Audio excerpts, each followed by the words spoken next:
Hello friends, Telugu digital YouTube ఛానల్కి స్వాగతం సుస్వాగతం. ఈరోజు వీడియోలో ఈ షార్ట్ వీడియోలో మనం గ్రామ సచివాలయానికి సంబంధించి ఒక చిన్న అప్డేట్ అయితే వచ్చింది. సో దాని గురించి తెలుసుకుందాం. పూర్తి వివరాలు తెలుసుకోవడానికి వీడియోని ఎక్కడ స్కిప్ చేయకుండా చివరి వరకు చూడండి.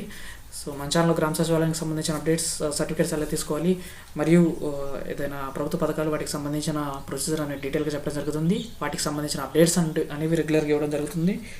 సో ఈరోజు అప్డేట్ ఏంటి అంటే, ఆరోగ్యశ్రీ కార్డు మొన్నటిదాకా ఆరోగ్యశ్రీ కార్డు అప్లై చేయాలంటే దానికి ఫీజు అనేది ఏమీ లేదు, ఫ్రీగా అప్లై చేసేవాళ్ళు. సో ఇప్పుడు ఆరోగ్యశ్రీ కార్డు అప్లై చేయాలి అంటే కనుక మనము కొంత అమౌంట్ పే చేయాల్సి ఉంది. ఆ అమౌంట్ ఎంత అంటే 70 రూపాయలు, 70 రూపీస్ అండి.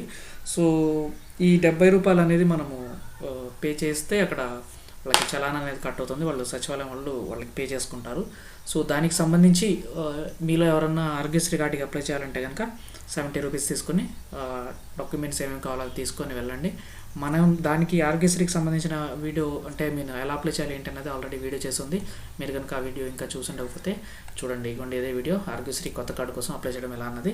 So okay friends, thanks for watching. మనము ఇంకా ఏమైనా అప్డేట్ ఉంటే కనుక మనం నెక్స్ట్ వీడియోలో కలుద్దాం. Thanks for watching. Bye bye.